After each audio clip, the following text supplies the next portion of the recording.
ರಾಜ್ಯದಿಂದ ಅಯೋಧ್ಯೆಗೆ 25 ರೈಲುಗಳು ಹೋಗಲಿವೆ. ಆಸಕ್ತರ ಹೆಸರು ಕೊಡಬೇಕು ಎಂಬ ಮಾಹಿತಿ ಇರೋ ರಾಜ್ಯಾಧ್ಯಕ್ಷರ ಕಳೆದ ವಿಡಿಯೋ ಸಾಮಾಜಿಕ ಜಾಲತಾಣದಲ್ಲಿ ಕೆಲವರು ಮರು ಪೋಸ್ಟ್ ಮಾಡಿದ್ದಾರೆ. ಇದು ಬಿಜೆಪಿ ನಾಯಕರಿಗೆ ಇರುಸು ಮುರುಸು ಉಂಟು ಮಾಡುವಂತೆ ಮಾಡಿದೆ. ಈ ವರ್ಷ ಬಿಜೆಪಿ ವತಿಯಿಂದ ಅಯೋಧ್ಯೆ ಶ್ರೀರಾಮ ಮಂದಿರಕ್ಕೆ ಕರೆದುಕೊಂಡು ಹೋಗುವ ಕಾರ್ಯಕ್ರಮ ಸದ್ಯಕ್ಕೆ ಇಲ್ಲ. ಕಳೆದ ವರ್ಷ ಜನವರಿ ಫೆಬ್ರವರಿಯಲ್ಲಿ 25 ರೈಲುಗಳಲ್ಲಿ 26,000 ರಾಮ ಭಕ್ತರನ್ನು ಅಯೋಧ್ಯೆ ದರ್ಶನಕ್ಕೆ ಕಳಿಸಲಾಗಿತ್ತು.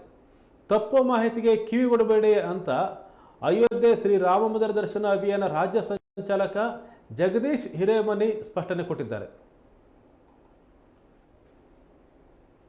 2024 ಜನವರಿ 22ನೇ ತಾರೀಕು ಅಯೋಧ್ಯೆಯಲ್ಲಿ ಶ್ರೀರಾಮನ ಪ್ರಾಣ ಪ್ರತಿಷ್ಠಾಪನೆ ಆಗಿರುವಂಥ ಕಾರ್ಯಕ್ರಮ ತಮಗೆಲ್ಲರಿಗೂ ಗೊತ್ತಿದೆ. ಸನ್ಮಾನ್ಯ ಪ್ರಧಾನಮಂತ್ರಿಗಳಾಗಿರುವಂಥ ನರೇಂದ್ರ ಮೋದಿ ಅವರು ಪ್ರತಿಷ್ಠಾಪನೆಯನ್ನ ಮಾಡಿದ್ದಂಥ ಆ ಅಯೋಧ್ಯೆಗೆ ಇಡೀ ದೇಶದಾದ್ಯಂತ ಶ್ರೀರಾಮ ದರ್ಶನ ಅಭಿಯಾನವನ್ನು ನಾವು ಕಳೆದ ವರ್ಷ ಜನವರಿ ಮತ್ತು ಫೆಬ್ರವರಿಯಲ್ಲಿ ಕಳೆದ 1 ತಿಂಗಳ ಕಾಲ 25 ರೈಲುಗಳಲ್ಲಿ 26,000 ರಾಮ ಭಕ್ತರನ್ನ ನಾವು ಅಯೋಧ್ಯೆಗೆ ದರ್ಶನಕ್ಕೆ ಕಳಿಸಿದ್ವಿ. ಶ್ರೀರಾಮ ಮಂದಿರ ದರ್ಶನ ಅಭಿಯಾನ ಅನ್ನುವಂಥ ಹೆಸರಿನಲ್ಲಿ ಈ ಕಾರ್ಯಕ್ರಮಗಳು ನಡೆದಿತ್ತು. ಅದರ ರಾಜ್ಯ ಸಂಚಾಲಕನಾಗಿ ಕರ್ನಾಟಕ ರಾಜ್ಯದಿಂದ 28,000 ರಾಮ ಭಕ್ತರನ್ನ ಕಳಿಸುವಂತ ಕೆಲಸವನ್ನ ನಾನು ಮಾಡಿದ್ದೆ.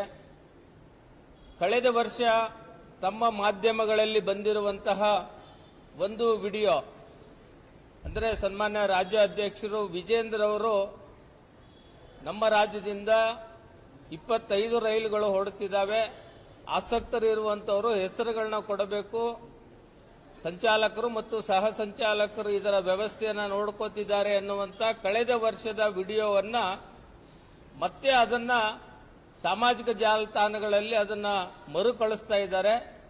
ಹೀಗಾಗಿ ನಾನು ಆ ಅಭಿಯಾನದ ಸಹ ಸಂಚಾಲಕನಾಗಿ ನಾನು ಹೇಳೋದಕ್ಕೆ ಇಷ್ಟಪಡ್ತೇನೆ. ಅಯೋಧ್ಯೆ ಶ್ರೀರಾಮ ಮಂದಿರ ದರ್ಶನ ಅಭಿಯಾನ ಕಳೆದ ಜನವರಿ ಮತ್ತು ಫೆಬ್ರವರಿಯಲ್ಲಿ ಮುಕ್ತಾಯ ಆಗಿದೆ. ಈ ವರ್ಷ ಯಾವುದೇ ಭಾರತೀಯ ಜನತಾ ಪಾರ್ಟಿಯಿಂದ ಅಯೋಧ್ಯೆಗೆ ಕರೆದುಕೊಂಡು ಹೋಗುವಂತ ಸದ್ಯಕ್ಕೆ ಯಾವುದು ಕಾರ್ಯಕ್ರಮಗಳು ಇಲ್ಲದೆ ಇರೋದ್ರಿಂದ ನಮ್ಮ ಹಿತೈಷಿಗಳು, ಕಾರ್ಯಕರ್ತರು, ಸಾರ್ವಜನಿಕರು ಇದರ ಮಾಹಿತಿಯನ್ನು ತಿಳ್ಕೋಬೇಕು ಅನ್ನುವಂತ ವಿನಂತಿಯನ್ನು ಮಾಡ್ತೇನೆ. ಭಾರತೀಯ ಜನತಾ ಪಾರ್ಟಿಯಿಂದ 2025ರ ಜನವರಿ ಅಥವಾ ಫೆಬ್ರವರಿಯಲ್ಲಿ ಅಯೋಧ್ಯೆಗೆ ಕರೆದುಕೊಂಡು ಹೋಗುವಂತ ಯಾವುದೇ ಕಾರ್ಯಕ್ರಮದ ಅಭಿಯಾನ ಇರೋದಿಲ್ಲ ಅನ್ನುವಂತಹ ಸ್ಪಷ್ಟತೆಯನ್ನ ಕೊಡೋದಕ್ಕೆ ನಾನು ಈ ಸಂದರ್ಭದಲ್ಲಿ ವಿನಂತಿಯನ್ನ ಮಾಡ್ತಾ ಇದ್ದೇನೆ.